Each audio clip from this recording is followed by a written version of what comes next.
అందరికీ నమస్కారం. ఈరోజు పవిత్ర వైశాఖ శనివారం ఆ శ్రీనివాసుడికి ఎంతో ఇష్టమైన రోజు. ఈరోజు అదృష్టవంతులు మాత్రమే ఈ పవిత్ర కథను వింటారు. ఈ కథను ఈరోజు వింటే మీ బాధలు, ఇంట్లో దరిద్రం పోయి తిరుగులేని ఐశ్వర్యం కలుగుతుంది. తెలిసి తెలియక చేసిన మహాపాపాలైన పోతాయి. తప్పక వినవలసిన ఆ కథ ఏమిటో ఈ వీడియోలో తెలుసుకుందాం. పూర్వకాలంన మగధ సామ్రాజ్యంలో విష్ణుచిత్తుడు అనే శ్రీవారి ప్రియభక్తుడు ఉండేవాడు.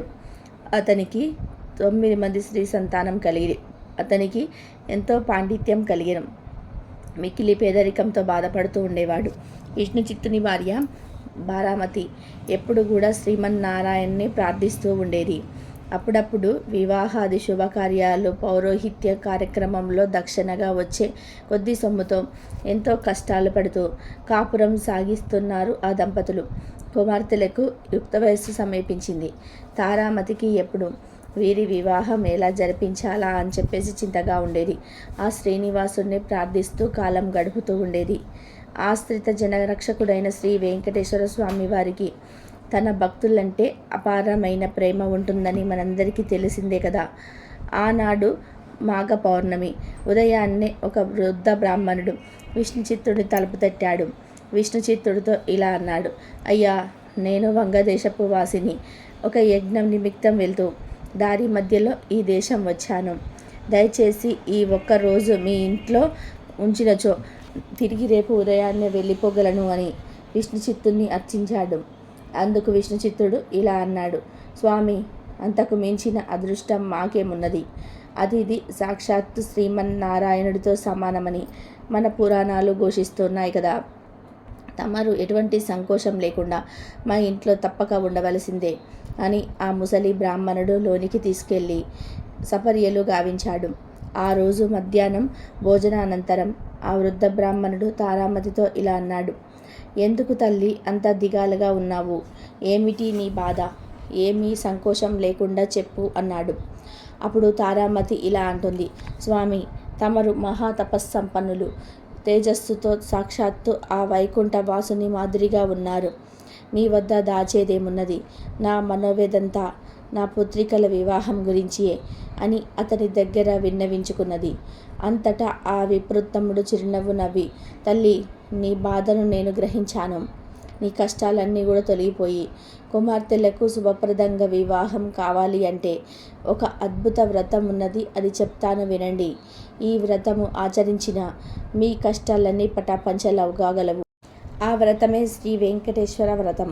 ఈ వ్రతము మిక్కిలి సులభతరము అని చెప్పి ఆ వ్రత విధానమంతా కూడా ఆ దంపతులకు వివరించాడు. అంతటా విష్ణుచిత్తుడు ఇలా అన్నాడు: స్వామి, మహా సంతోషం. ఇంతకు మించిన మహాభాగ్యం ఏముంటుంది? ఎన్నో రోజులు ఎందుకు, శుభస్య శీఘ్రం అన్నాడు కదా మన పెద్దలు. ఈరోజు మాఘ పౌర్ణమి, ఎంతో శుభదినం. ఈరోజే తమరు సెలవిచ్చిన శ్రీ వెంకటేశ్వర వ్రతమును ఆచరించదము అని విష్ణుచిత్తుడు, తారామతి దంపతులిద్దరూ తమ కుమార్తెలందరితో కలిసి ఆ రోజు సాయంకాలమే బంధువులను పిలుచుకొని శ్రీ వెంకటేశ్వర వ్రతమును అత్యంత భక్తి శ్రద్ధలతో ఆచరించారు. వచ్చిన భక్తులందరూ వ్రతం పూర్తయిన పిమ్మట తీర్థ ప్రసాదములు స్వీకరించి తమ తమ గృహాలకు వెళ్ళారు. అప్పుడు విష్ణుచిత్తుడు వారు భార్య సమేతంగా ఆ బ్రాహ్మణోత్తమునికి పాదాభి నమస్కారములు గావించి తమ దంపతులను ఆశీర్వదించవలసిందిగా వేడుకున్నాడు. అప్పుడు ఆ బ్రాహ్మణోత్తముడు రథతీర్థ ప్రసాదాలు తాను కూడా స్వీకరించి మనోభిష్ట సిద్ధిరస్తు, శ్రీ లక్ష్మీ శ్రీనివాస కళ్యాణ సిద్ధిరస్తు అని ఆశీర్వదించాడు. ఇంతలో చీకటి పడి నిద్రా సమయమైనది. అంతటా విష్ణుచిత్తుడు ఆ బ్రాహ్మణుడికి ఒక చిరిగిన దుప్పటి ఇచ్చి కన్నీళ్ల పర్యంతంగా ఇలా అన్నాడు: స్వామి, కడు పేదవాడినైన నా వద్ద ఇంతకు మించి మంచి దుప్పటి లేదు. ఈ రాత్రికి నన్ను క్షమించి దీని అందే విశ్రమించవలసింది అని వేడుకున్నాడు. అందుకు ఆ బ్రాహ్మణుడు చిన్నవి నవ్వి ఏమీ చిందించవద్దు అని చెప్పి తాను బయట వసారాల్లో పడుకుంటానని చెప్పాడు. కొద్దిసేపటికే అందరూ నిద్రపు ఉపక్రమించారు. ఇక రాత్రి 4వ జామున ఉరుములు మెరుపులతో పెద్ద వర్షం మొదలైంది. అంతా కటిక చీకటి. గాఢాంధకారంలో కంటికి ఏమీ కానరావటం లేదు. విష్ణుచిత్తుడికి బయట పడుకున్న ఆ ముసలి బ్రాహ్మణుడు ఎలా ఉన్నాడో అని బెంగగా ఉన్నది. కానీ ఈ గాఢ అంధకారంలో ఏమీ కనిపించక ఎప్పుడెప్పుడు తెల్లవారుతుందా అని ఆ రాత్రి గడిపారు ఆ కుటుంబమంతా. ఎంతలో తెల్లవారింది. వాన తేలిక పడింది. బయట బ్రాహ్మణుడు ఏమయ్యాడో, ఎంత బాధపడ్డాడో అనుకుంటూ బయటకు వచ్చిన ఆ దంపతులకు ఒక అద్భుత దృశ్యం కనిపించింది. అక్కడ విప్రోత్తముడు లేడు. చిరిగిన దుప్పటి స్థానంలో పట్టు పీతాంబరం ఉన్నది. ఆ పీతాంబరంపై శ్రీ వెంకటేశ్వర స్వామివారి విగ్రహం చిరునవ్వుతో కనిపించింది. జరిగిందంతా కూడా ఆ దంపతులకు అర్థమైంది. వారి ఆనందానికి అవధులు లేవు. వచ్చింది సాక్షాత్తు ఆ శ్రీమన్నారాయణుడే. ఆహా, ఏమి మన భాగ్యము! కానీ ఆ స్వామివారిని గ్రహించలేకపోతిమే. చివరికి చిరిగిన దుప్పటి ఇచ్చిన ఆమె అని తలుస్తూ శ్రీ స్వామివారి విగ్రహాన్ని కళ్ళకద్దుకొని ఇంట్లోకి వచ్చారు. అలా ఇంట్లోకి రాగానే ఇల్లంతా స్వర్గమయంగా కనిపించింది. అంతా ధనరాశులే. ఆహా, శ్రీ వెంకటేశ్వర స్వామి వారి రథకల్ప మహత్యం వల్ల ఇదంతా జరిగింది అని ఆ స్వామిని అనేక విధాలుగా స్తుతించారు. చూసారా, సాక్షాత్తు శ్రీ స్వామివారే ఆ భక్తుని ఇంటికి అతిథి రూపంలో వచ్చి వ్రత విధానం చెప్పడమే కాకుండా తీర్థప్రసాదాలు కూడా తానే స్వయంగా స్వీకరించాడు. శ్రీ స్వామివారి అంతటి కరుణామయుడు. ఎవరైతే భక్తి శ్రద్ధలతో ఈ వ్రతం ఆచరిస్తారో వారింటికి తానే స్వయంగా ఏదో ఒక రూపంలో తప్పక వస్తాడు. ఈ వ్రతాన్ని ఆచరించారు కాబట్టి తన పిల్లలకి పెద్ద పెద్ద సంబంధాలతో వివాహం జరిపించాడు. వారు గొప్పగా బ్రతికారు. మీరందరూ కూడా ఈ వ్రతాన్ని ఆచరించి స్వామివారి కరుణా కటాక్షాలు పొందండి. అదృష్టం ఉన్నవారు మాత్రమే ఈరోజు ఈ కథలను వింటారు. ఈరోజు ఎవరైతే ఈ కథను వింటారో ఇక మీ ఇంట్లో అన్ని శుభాలే.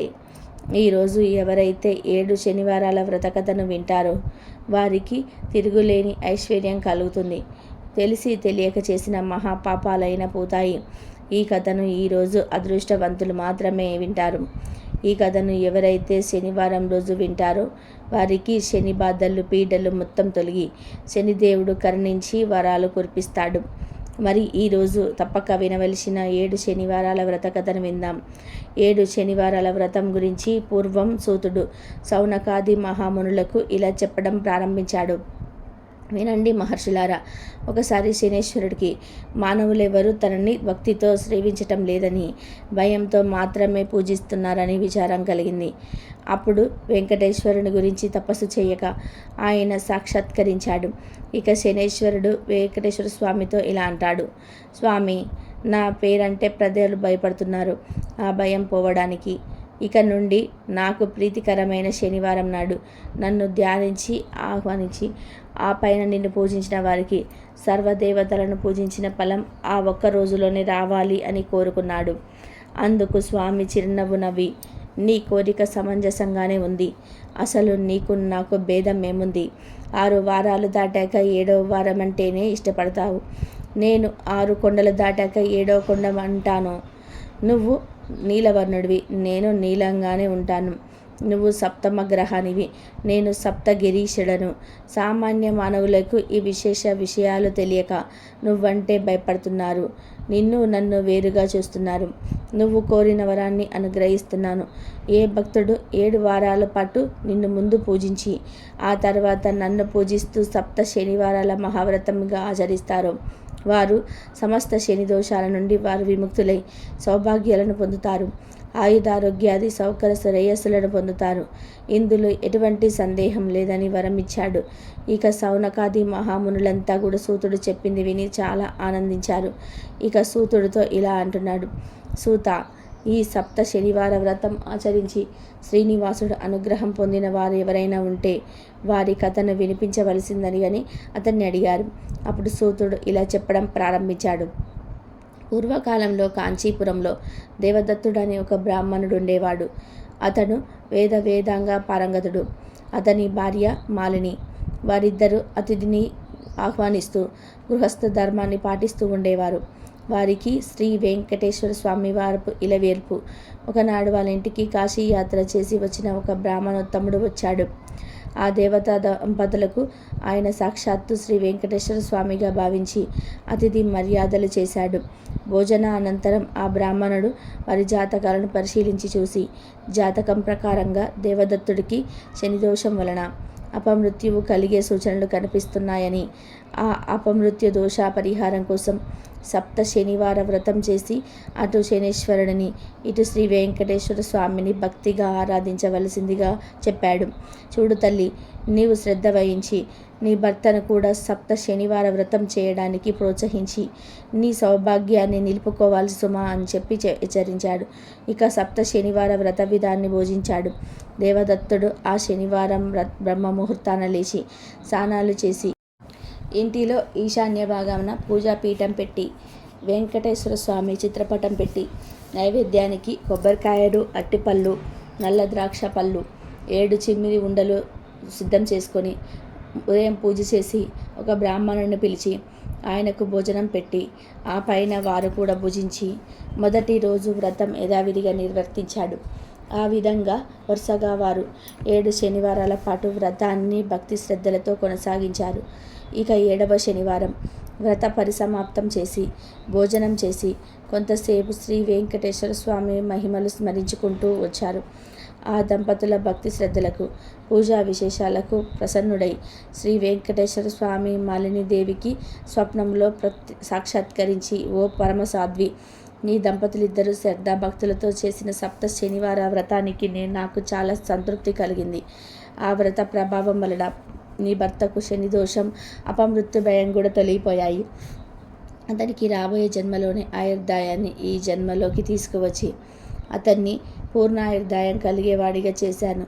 మీరిద్దరూ సుఖ సంతోషాలతో ఆనందంగా 100 ఏళ్ళు జీవించి ధర్మార్థ కామ మోక్షాదులను 4 పురుషార్థాలు సాధించుకుంటూ మీ మానవ జన్మను సార్థకం చేసుకోండి అని దీవించి అదృశ్యమయ్యాడు. వెంటనే ఆమె లేచి భర్తను లేవి తన స్వప్న వృత్తాంతాన్ని వివరించింది. ఆయన కూడా సంతోషించాడు. ఒక శుభముహూర్తాన ఆ దంపతులిద్దరూ శ్రీ వెంకటేశ్వర స్వామి దర్శనార్థమై తిరుపతి కొండకు వెళ్ళి మొక్కులు తీర్చుకొని ఆ స్వామిని మనసారా స్తుతించి ప్రసాదం స్వీకరించి తిరిగి వచ్చారు. ఇంటికి వచ్చాక బ్రాహ్మణులను పిలిచి అన్న సంతర్పణ చేసి బ్రాహ్మణ ఆశీర్వాదాలు పొందారు. జీవితాంతం వరకు యథాశక్తిగా శ్రీ వెంకటేశ్వర స్వామి సేవ చేస్తూ చివరికి శ్రీ స్వామివారిని సాహిత్యం పొందారు. కలౌ శ్రీ వెంకటనాయక అని పెద్దల సూక్తి. కలియుగంలో శ్రీ వెంకటేశ్వర స్వామిని మించిన ఆరాధ్య దైవం లేడు. ఈ సప్త శనివార వ్రతంతో ఆయన ఆరాధించిన వారికి శని దోషాలు తప్పి శ్రీ స్వామివారి అనుగ్రహం లభిస్తుందని సూతుడు సౌనకాది మహామునులకు వివరించాడు. శ్రీ స్వామివారికి మిక్కిలి ఇష్టమైన శ్రీ శనివార వ్రతం చేసిన వారికి ఉన్న కష్టములు తీరును, గ్రహ బాధలు పోవును, సంపదలు భోగాలు కలుగును, వారికి వారి కుటుంబానికి సకల శుభాలు కలుగును. శనివార వ్రతం ఆచరించిన వారికి అసాధ్యం అనేది ఉండదు. ఈ కలియుగంలో శనివార వ్రతం మానవులకి కల్పవృక్షం వంటిది. శనివార వ్రతం చేసి స్వామివారికి అర్చించి పూజింది ఈ కథలు చదువుకున్న వారికి. కావున మనమందరం యథాశక్తిగా శనివార వ్రతం ఆచరించి శ్రీ వెంకటేశ్వర స్వామి వారికి అనుగ్రహాన్ని పొందుగాక. ఈరోజు ఎవరైతే వడ్డీ కాసుల వారికి అప్పు కథని ఎవరైతే భక్తి శ్రద్ధలతో వింటారో వారికి ఆ శ్రీనివాసుడు దివ్య ఆశీస్సులు నేరుగా అంది తిరుగులేని ఐశ్వర్యం పొందుతారు. తెలిసి తెలియక చేసిన మహాపాపాలన్నీ పోతాయి. కోటి జన్మల మహాపుణ్యం కలుగుతుంది. మరి ఈరోజు ఏ కథను వింటే మన ఇంట్లో సకల శుభాలు కలుగుతాయో ఈ వీడియోలో తెలుసుకుందాం. కలియుగ ప్రత్యక్ష దైవం శ్రీనివాసుడు పెళ్లికి వేలయింది. వలచి వలపించిన రమణ్ణి చేపట్టేందుకు ఆ రమణుడికి ఎన్ని కష్టాలు వచ్చాయో వర్ణించడం తగదు కాదు. శ్రీహరి లక్ష్మి ఉన్నంత వరకు శ్రీమంతుడే. కానీ ఓవైపు లక్ష్మీదేవి స్వామిని వీడి వెళ్ళిపోయింది. శ్రీనివాసుడు చెయ్యి ఖాళీగా ఉంది. లక్ష్మీదేవి లేని దగ్గర ఎక్కడిది, రొక్కం ఎక్కడిది? మరోవైపు ఆడపెళ్లివారు ఆ గర్భ శ్రీమంతులు ఆకాశరాజుతో వీయమంటే మాటలా? ఆ మాటకు వస్తే శ్రీనివాసుడు ఏమాత్రం తగ్గలేదు. ఆయన కాని గాలం వేసి పరిస్థితులు పేదరికానికి దారితీశాయి. కాలాతీతుడు అయినటువంటి స్వామికి అన్నీ విచితమే అయినా విధిని విస్మరించరాదన్న మాట ఆ సందర్భం. కన్యాదాత ఆకాశరాజు, పెళ్లి కొడుకు బ్రహ్మాండరాజు. ఇక సందడే సందడి. దేవాది దేవతలు, వాదిదేవుడు, బ్రహ్మదేవుడు, వారి భార్యలు, పరివార జనాలు, ఋషులు అందరూ శ్రీనివాసుని కళ్యాణమూర్తిగా చూడాలని ఉవ్వెల్లూరుతూ విచ్చేశారు. కానీ డబ్బుల దాకా వచ్చేసరికి ఎక్కడైనా రాజకాని కాసుల లెక్కల్లో రేషన్ కూడా రొక్కమని అంటూ చాలా ధనం కావాలని, మరి ఎలా భోజనాలు పెట్టాలని అడిగారు. కాసులు ఏర్పాటు చేశారన్నాడు బ్రహ్మగారు. ఏం చేయాలా అని మదన పడుతున్న శ్రీనివాసుని పక్కకు పిలిచి ఆదివరాహస్వామి క్షేత్రంలో అశ్వత్థ వృక్షం దగ్గరికి తీసుకువెళ్ళాడు శివయ్య. ఆ చెట్టు ఎప్పటికీ అక్కడ ఉంది. అందరి ముందు అప్పు గురించి మాట్లాడితే పరువు దక్కదని భయపడ్డారేమో. మరి ఎందుకంటే ఆది దేవుడికైనా అప్పు ఒప్పోయి కదా. అలా పరమశివుణ్ణి అశ్వత్థ వృక్షం దగ్గర తీసుకువెళ్ళి, మన దగ్గర డబ్బులు లేకపోయినా పర్వాలేదు, కానీ నాకు బాగా డబ్బు గల స్నేహితుడు ఉన్నాడు, అప్పు చేయవయ్యా అని సలహా ఇచ్చాడు. నా పక్కన ఎప్పుడు కుబేరుడుగా ఉంటాడు. ఆయనను పిలిచి నీకు అప్పు ఇవ్వమని చెప్తాను అన్నాడు. ఇక శ్రీనివాసుడు సరేనని అన్నాడు.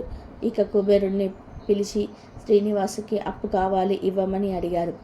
అప్పు ఇచ్చేవాడికి పుచ్చుకునేవాడు ఎంతటి వాడైనా సరే లోకువే కదా. ఇక కుబేరుడు ఇలా అన్నాడు, మీకు అప్పు ఇవ్వడానికి అభ్యంతరం ఏముంది, కానీ ఇది కలియుగం కాబట్టి వడ్డీలు పుచ్చుకుంటాం, అది తప్పేమీ కాదు కదా. మరి వడ్డీ ఇస్తేనే అప్పు ఎంత కావాలన్నా ఇస్తాను అన్నాడు. యుగ ధర్మానికి ఎవరైనా కట్టుకొనవలసిందే, అలాగే ఇస్తాను అన్నాడు పెళ్లి కొడుకు. ఇక కుబేరుడు ఇలా అన్నాడు, అయితే తీసుకుంటున్న అప్పుకి హామీ పత్రం రాయాలి అన్నాడు కుబేరుడు. రుణగ్రహి శ్రీనివాస, రుణదాత ధన్యస్వర అని రామసరి నోటు రాశారు.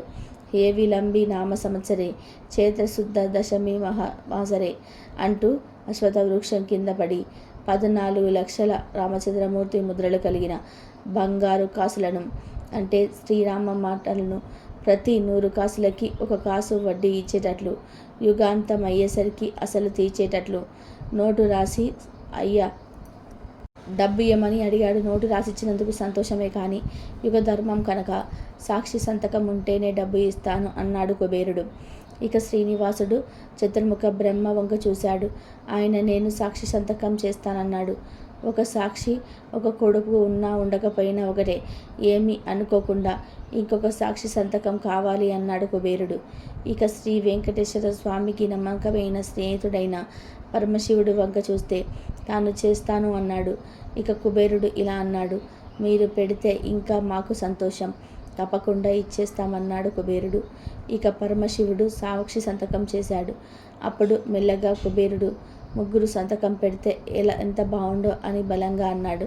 అప్పిచ్చేవాడు ఎంత నాటకీయంగా ఆనందంగా మాట్లాడాడో చూడండి. 3వ వాడు ఎవరా అని తలపైకెక్కి చూస్తే అశ్వత్థ వృక్షం కనబడింది. దానికన్నా ధర్మమూర్తి ఇంకెవరు ఉండరు, నేను చేస్తాను మహాప్రభు అని ఆ వృక్షం కూడా సంతకం చేసింది. ముగ్గురు సాక్షులు సంతకాలు చేశాగే అప్పిచ్చాడు కుబేరుడు. అప్పు ఎలా తీరుస్తాడో కూడా శ్రీనివాసుడు మా పత్రంలో చెప్పాడు. భవిష్యత్తులో నా భక్తులు చాలా కానుకలు నా ఉండిలో వేస్తారు, ఆ డబ్బుతో అప్పు తీరుస్తాను అంటాడు. డబ్బు మీ దగ్గరే ఉంచి ఖర్చు చేయమని కుబేరుణ్ణి శ్రీనివాసుడు కోరుతాడు. ఇక పెళ్ళికి అప్పు దొరికింది కదా. అప్పుడు పెళ్ళికి విందు భోజనాలకి కావలసినంత సరుకులు తెప్పించారు. అలా శ్రీనివాసుడికి అప్పిచ్చాడు కుబేరుడు. అప్పు కోసం ఆ శ్రీనివాసుడు అప్పుడే ఇన్ని పాటలు పడ్డాడు. ఇప్పటికీ ఆ పత్రం తిరుమలలో ఉంది. అందుకే ముక్కు పిండైనా సరే మొక్కులు వసూలు చేసుకుంటాడు ఆ వడ్డీ అసలవాడు. ఆ విధానంగా శ్రీనివాసుడి పెళ్ళి రంగరంగ వైభవంగా జరిగింది. ఈ కథను ఈరోజు ఎవరైతే విన్నారో వారు అదృష్టవంతులే. వారి యొక్క జన్మజన్మల పాపాలు మొత్తం కూడా ఈ రోజుతో పోతాయి, సకల శుభాలు కలుగుతాయి. ఇక ఈరోజు తప్పక వినవలసిన మరి ఒక కథ గురించి విందాం. భవిష్యోత్తర పురాణంలోని కథ. కలియుగ ప్రత్యక్ష దేవుడైన శ్రీ వెంకటనాథుడికి అఖిలాండ కోటి బ్రహ్మాండ నాయకి అయిన పద్మావతి దేవిని కన్యాదానమిచ్చిన మహానుభావుడు తొండమండలాధీశుడైన ఆకాశరాజు. తొండమానుడు ఆకాశరాజు సోదరుడు, అమిత శ్రీనివాస భక్తుడు. స్వామి ఆజ్ఞపై తిరుమల భవ్య మందిర నిర్మాణం చేయించిన ధన్యజీవి. బ్రహ్మాది దేవతలు నిత్యం వచ్చి శ్రీ వెంకటపతిని సేవించినది తొండమానుడు కట్టించిన ఆలయంలోనే. తొండమానుడు ఎంతటి భక్తుడంటే నిత్యము స్వామితో సంభాషణలు చేసేవాడు. ఇలా ఉండగా ఒకరోజు ఆకాశవాణి ఇలా పలికింది, ఆహా, ఎంత పుణ్యం చేసుకున్నావయ్యా. శ్రీనివాసుడి ప్రతి కైంకర్యము నీ చేతుల మీదుగా శ్రద్ధాభక్తులతో రంగరంగ వైభవంగా చేస్తున్నావు. రాజా, నీ వంటి విష్ణు భక్తుడు లేడయ్యా అని అన్నది. అంతవరకు స్వామి గురించి తగువేమి ఆలోచించని తొండమానుడు ఆకాశవాణి మాటలు నిజమే కదా, నా వంటి భక్తుడు అరుదు అనుకున్నాడు. ఆహా, అహంకారం అంతా దారుణమైనది. చివరికి మహనీయుడైన తొండమానుని సైతము విడవలేదు. అహంకారము సకల మూఢం. అహంకారము, గర్వం ఎంత కొంచెమైనా అది ఉన్నవారిని నిలువున దహించి వేస్తుంది. కానీ స్వామి సామాన్యుడా, ఒకసారి త్రికరణ శుద్ధిగా శరణు వేడిన పరమశత్రువునైనా సరే దరిచేస్తాడు.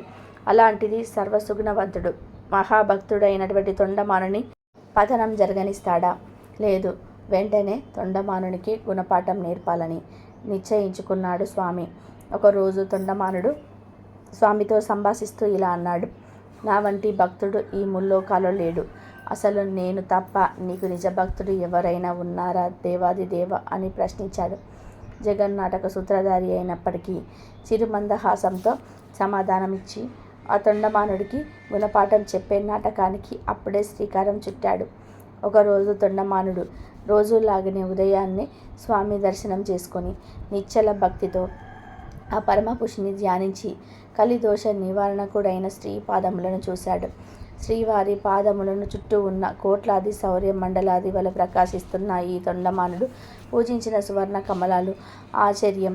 కనులు మిర్మిట్లు కొలిపే ఇంతటి సువర్ణ కాంతులోను రాజుకు వారికి పోయే మట్టి అంటుకున్న కమలాలు తుడిసేలాలు కనిపెట్టాయి. ఇక వెంటనే ఇలా అనుకున్నాడు. ఏమిటి చిత్రం, వేసిన తలుపులు వేసినట్లే ఉన్నాయి. అయినా ఈ సుమాలి ఎక్కడికి అలా వచ్చాయి? నేను స్వామిని స్వర్ణకమలాలతో తప్ప పూజించను కదా అని అనుకొని నేరుగా స్వామినే ఈ ప్రశ్న వేశాడు. ఆ దయామయుడు చిరుమందహాసంతో ఇలా సమాధానం ఇచ్చాడు. చూడు నాయన, ఇక్కడికి కొంత దూరంలో ఉన్న పేదపల్లెలో ఒక సామాన్య కుమ్మరి ఉన్నాడు. అతని పేరు భీముడు. పాపం, అతనికి నేనంటే ఎంతో భక్తి ప్రేమ. అతని ఉండే ఇంటి మట్టి గోడలో ఒక గూడు చేసి అందులో నా కర్రబొమ్మ ఒక మలిచి అందులో నన్ను పాటించుకుంటూ పూజిస్తూ ఉంటాడు. ఎక్కడ భావిస్తే అక్కడ నేను నా బాధ్యత కదా. ప్రహ్లాదుని కథ నీకు తెలియనిది కాదు కదా. పాపం, అతనికి మంత్రతంత్రాలు తపోయోగాలు ఏమీ తెలియదు. అయినా కూడా త్రికరణ శుద్ధిగా నిరంతరం నన్ను ధ్యానిస్తూనే ఉంటాడు. తాను కుండలు చేస్తున్నా, అన్నం తింటున్నా ఎప్పుడు నా ఊసే నా ధ్యాసే. తన కులాచారం ధర్మం ఎల్లవేళలా పాటిస్తాడు. సూర్యోదయానికి పూర్వమే లేచి తనకు తెలిసిన రీతిలో సానాది శౌచములు ఆచరించి నా పేరు స్మరిస్తూ తులసి దళాలు సమర్పిస్తాడు. అక్కడ అతను వేసిన దళాలే నీకిక్కడ కనబడుతున్నాయి. అతనే కాదయ్యా, వారి కుటుంబమంతా కూడా అంతే. నా మాట నా పాట తప్ప వారికి ఏదీ రుచించదు. ఆ భీమ కులాది భక్తి ప్రాశాలకు బందీ అయిపోయానయ్యా. ఇక అదంతా విని విషయం తెలుసుకున్న తొండమానుడికి ఇక బాష్పపూరితమైన నయనాలతో రఘువు అని ఆర్తితో పిలిచి స్వామి పాదాలపై పడి, క్షమించు, నా వంటి భక్తుడు లేడని అహంకరించాను. నేను చూసిన ప్రపంచం ఎంత, నా అనుభవం ఎంత. నాపై దయతో నా బుద్ధి దోషాన్ని తొలగిట్టి నిజమైన భక్తుని చేశావు తండ్రి. ఇదిగో ఇప్పుడే వెళ్ళి భీముని దర్శనం చేసుకొని వస్తాను. నాకు సెలవివ్వు అని చెప్పి బయలుదేరాడు రాజు. ఇక భీముడు దర్శనం తీర్థయాత్రగా భావించి రాజు నడుచుకుంటూ వెళ్ళాడు. పుణ్యక్షేత్రాలకు కాలినడకన ప్రయాణం చేయాలి కదా. భీముని ఇల్లు చేరాడు రాజు. అక్కడికి వెళ్ళగానే భీముని ఇల్లు స్వామి భజనతో మారుమ్రోగుతుంది. ఇక తొండమాన్ చక్రవర్తి భీముని పాదాలపై పడి, అయ్యా, ఆ శ్రీనివాసుని ద్వారా నీ మహత్యం తెలుసుకున్నాను. సాక్షాత్ ఆ శ్రీమన్నారాయణుడే నీ భక్తిని కొనియాడాడయ్యా. నీ పాదధూళి తాకి పునీతుని అయిపోదామని వచ్చాను అని అన్నాడు తొండమానుడు. ఇక భీముడు, చక్రవర్తి ఏమిటి, నా పాదాలు తాకడం ఏమిటి అని వెనక్కి జరిగిపోయి చేతులు జోడించి ఇలా అన్నాడు. రాజా, అంత పని చేయవద్దు. స్వామికి దివ్య ఆలయం కట్టించిన మహానుభావుడు నీవు అన్నాడు. ఇంతలో గరుడ వాహనంపై స్వామి లక్ష్మీదేవితో సహా ప్రత్యక్షమయ్యాడు. ఇక భీముని ఆనందానికి అద్దులేవు. ఓ దయామయ్య, నా పూరి గుడిసెకు వచ్చావ, నీ లీలలే లీలలయ్య. మా తప్పులెన్నక దయావర్షం కురిపించి కాలమే గాని స్వామి నీవు నేను హనుమంతుడి వలె వారధి దాటి నిన్ను విప్పించలేను. శబరి వలె భక్తి శ్రద్ధలతోటి నిన్ను ఆకట్టుకోలేను. జనకుని వలె సీతను ఇవ్వలేను. నారదుని వలె గంధర్వ గానములతో నీ పునగణాలను గుర్తించలేను. చక్రం వలె నీపై నా ప్రాణాలు ఇవ్వలేను. అయినా నిన్ను శరణు వేడిన నన్ను కర్ణించిన కర్ణమూర్తి స్వామి నీవు అని స్తుతించాడు. భీముడిలా తన్మయత్వంతో ఆడిన మాటలను వేదం మంత్రాలు వింటున్నంత ప్రీతిగా విన్నాడు స్వామి. మహాభక్తుడైన భీముడి భార్య తమాలిని కూడా గద్గద స్వరంతో అమ్మవారిని కీర్తించింది. ఆదిదేవుడు మహాలక్ష్మి స్వయంగా తన ఇంటికి వచ్చారు. వారికి ఇవ్వదగినది ఏమీ లేదే అని బిడియపడింది. అది గమనించిన శ్రీనివాసుడు ఇలా అన్నాడు, తమ్మాలిని, నీ చేతితో ఏది వండి ఇచ్చిన తింటానమ్మా అని అన్నాడు. అక్క తమాలిని ఇంకా సంతోషానికి పట్టపగ్గాలు లేవు.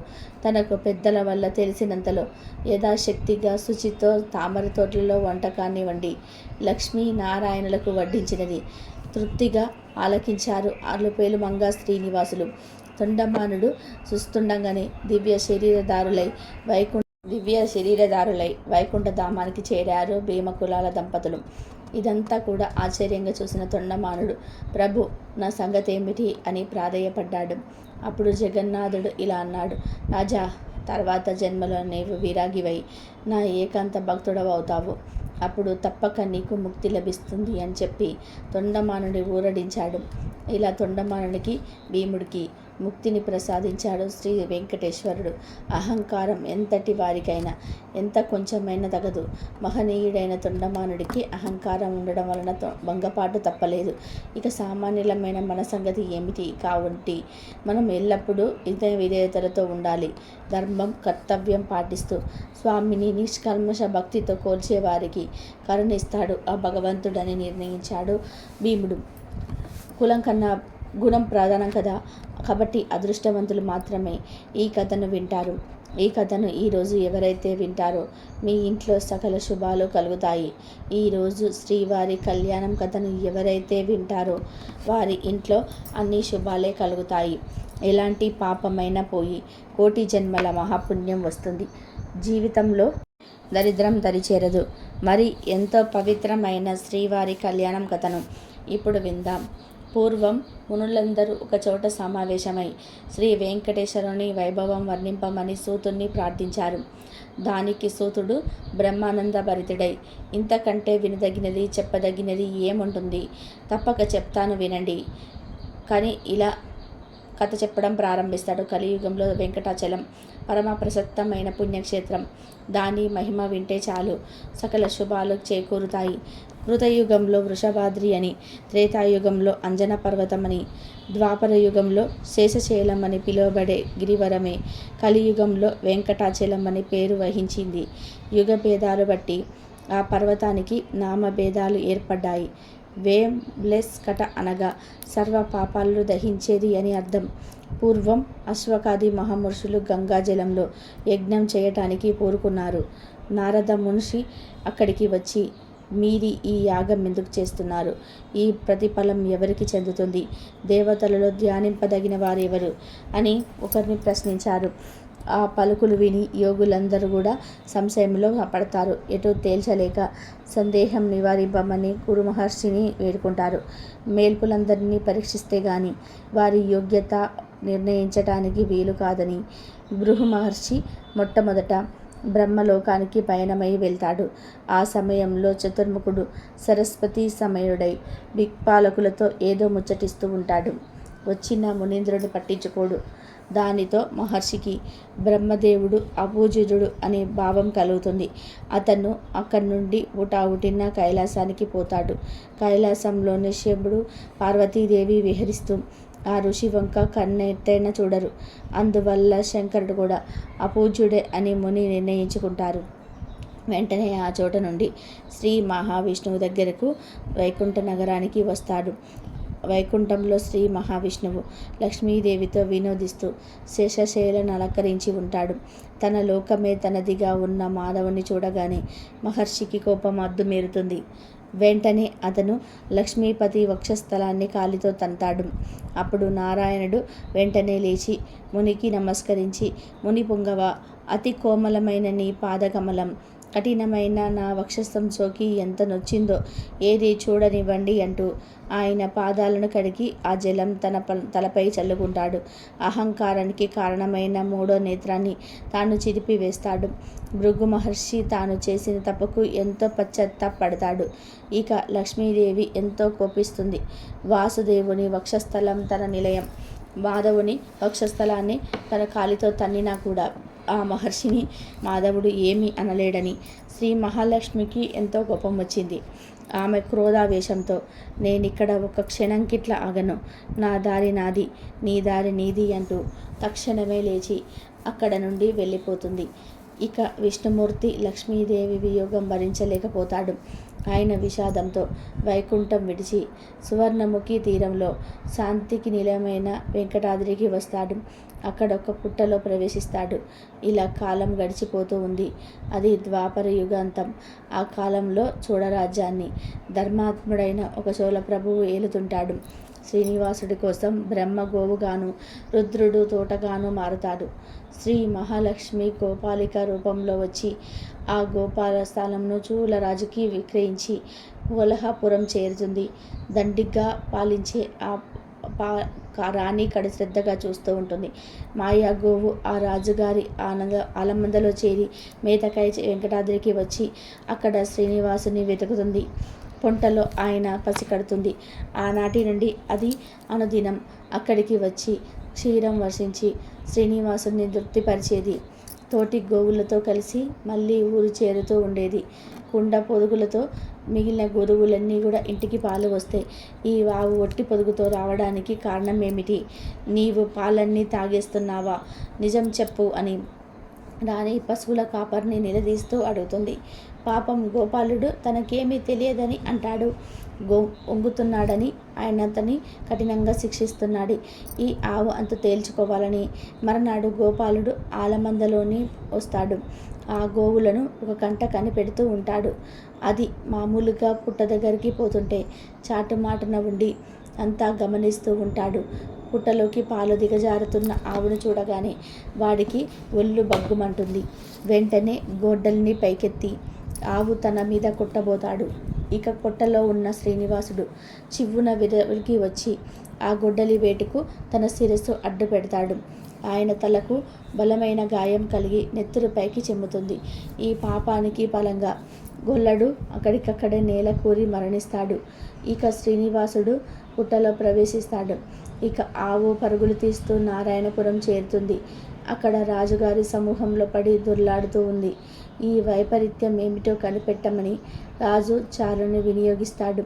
వాడు ఆ గోవు వెంట వెంకటాద్రికి వెళ్తాడు. పుట్ట వద్ద చచ్చిపడి ఉన్న గొల్లవాడిని పుట్టలో నుంచి పైకి చిమ్ముతున్న రక్తాన్ని చూస్తాడు. ఇక భయభ్రాంతుడై పరిగెత్తి వచ్చి ఉత్తమానం ప్రభువుకు నిర్ణయిస్తాడు. ఇక రాజు సంబరమాచర్యాలకు అప్పటికప్పుడే అక్కడి నుంచి బయలుదేరి పుట్ట దగ్గరికి వస్తాడు. ఇక వాసుదేవుడు పుట్టలో నుంచి బయటకి వచ్చి, రాజా, నీవు దుర్మార్గుడివి, నీ మూలంగా నాకు దుఃఖం కలిగింది కనుక పిశాచం కమ్మని శజిస్తాడు. పిశాచ రూపం పొందిన చోళుడు దీనంగా ఇలా అంటాడు, దేవా, నేను నిరపరాధిని, నన్ను ఇలా ఎందుకు శపించావు అంటాడు. అందుకు శ్రీనివాసుడు ఇలా అంటాడు, నిత్యము నాకు పాలిస్తున్న దేనువు మీద ప్రేమతో నిన్నిలా శంపించి వలసొచ్చింది. నా భక్తులకు బాధ కలిగితే నేను బుద్ధిగా సహించలేను. నీవు కొంతకాలం ఈ రూపంలో ఉండక తప్పదు. తర్వాత ఆకాశరాజుగా జన్మిస్తావు. అంతలో నీకు శాప విమోచనం అవుతుంది. అటుపై నీ పుత్రికను నాకు ఇచ్చి పెళ్లి చేస్తావు. నాకు ఎంతో ఇష్టమైన వాడవవుతావు అని విచారించకు అని అనుగ్రహిస్తాడు. పూర్వకల్పంలోని శ్రీ మహావిష్ణువు శ్వేత వరాహ రూపంలో హిరణ్యాక్షుని సంహరిస్తాడు. శిష్ట రక్షణకై ఆయన వెంకటాద్రిలో నివాసం ఉంటాడు. ఒకనాడు వృషభాసురుని చంపి తిరిగి వస్తూ అక్కడ విచారిస్తున్న శ్రీనివాసుని వరాహస్వామిని చూస్తాడు. అలా చూసి, ఎవరు ఇక్కడ ఎందుకున్నావని ప్రశ్నిస్తాడు. అందుకు శ్రీనివాసుడు తాను వాసుదేవుడనని, లక్ష్మి తనపై అలిగి వెళ్ళిపోయిందని, ఆత్మశాంతి కోసం ఇక్కడికి వల్మీకంలో ఉంటున్నానని, కలియుగాంతం వరకు ఇక్కడే ఉంటానని ఉపనాట పడుతున్నానని, తనకు ఆకాశస్థలం కల్పించమని శ్రీనివాసుడు క్షేత్రప్రభు అయిన వరాహస్వామిని ఖండిస్తాడు. ఇక వరాహస్వామి తనకు తగిన మూల్యం ఇచ్చి తలం కొనుక్కోమని చెప్తాడు. ఆ వద్ద డబ్బు లేదు. నాకు చోటు ఇస్తే భక్తులు నాకంటే ముందు నిన్ను దర్శించేటట్లు నీకే ప్రథమ నైవేద్యం సమర్పించేటట్లు చేస్తానని శ్రీనివాసుడు మాట ఇస్తాడు. అందుకు వరాహస్వామి అంగీకరిస్తాడు. ఈ విధంగా ఏకభుక్తులైన స్వామిలిద్దరూ భక్తుల కొరకు వెంకటాద్రిలోనే వినోదం సలుపుతారు. ఆ పైన వరాహస్వామి తనకు సేవ చేస్తున్న వకులాదేవిని శ్రీనివాసుని సేవకు వినియోగిస్తాడు. ఆమె ప్రతిదినము అన్నపానాలు సమకూరుస్తూ అచ్యుతుల్ని కొలుస్తుంది. ఈ వకులాదేవి శ్రీకృష్ణావతారం నాటి యశోదాదేవి. యశోదగా కృష్ణుణ్ణి ఎంతగానో లాలించినా పాలించినా ఆమెకప్పుడు పుత్రమోహం తీరలేదు. మరికొంతకాలం మాధవుణ్ణి మంగళ రూపాన్ని సేవించాలని ఉబలాట పడుతుంది. తన అభిలాష తెలుపుతుంది. నీ మనోరథం మరో జన్మలో నెరవేరుతుందని శ్రీకృష్ణుడు ఆమెకు వరమిస్తాడు. ఆ వరప్రభావం వలనే యశోద వకులాదేవిగా అవతరించి ఇప్పుడు శ్రీనివాసుడిగా సేవాభాగ్యం నోచుకుంది. ఇంతలోనే కలియుగం వస్తుంది.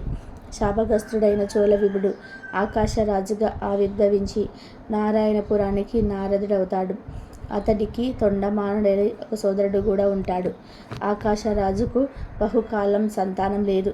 అందుకోసం ఆయన యజ్ఞం సంకల్పించి స్థలాన్ని దున్నుతూ ఉండగా సహస్రదళ పద్మం ఒకటి అక్కడ ప్రత్యక్షమవుతుంది. అందులో ఒక స్త్రీ శిశువు కనిపిస్తుంది. రాజు ఆ వింత శిశువును ఆశ్చర్యంతో చూస్తూ ఉండగా ఆకాశవాణి ఇలా పలుకుతుంది. రాజా, ఈమెను నీ కుమార్తెగా స్వీకరించి పెంచి పోషించు. ఈ బిడ్డ వల్ల నీకు అపారమైన కీర్తి లభిస్తుంది అంటుంది. ఇక రాజు ఎంతో సంతోషించి ఆ పసికందును పద్మి అయిన దరిద్రీదేవికి అప్పగించి పద్మం నుండి ప్రభవించింది గనక ఆమెకు పద్మావతి అని నామకరణం చేస్తారు. పద్మావతి ఇంటికి వచ్చిన శుభవేళ ఎలాంటిదో కానీ వెంటనే రాణి మళ్ళీ గర్భం దాలుస్తుంది. నవమాసాలు నిండి ఒక పుత్రుణ్ణి కంటుంది. అతడికి ఆకాశరాజు వసుదానుడు అనే పేరు పెడతారు. రాజదంపతులు బిడ్డలిద్దరిని అల్లార ముద్దుగా పెంచుకుంటారు. పద్మావతి యుక్త వయసుకురాలవుతుంది. తండ్రి ఆమెకు అన్ని విధాలుగా అనుకూలుడైన వరుణ్ణి కొరకు అన్వేషిస్తూ ఉంటాడు.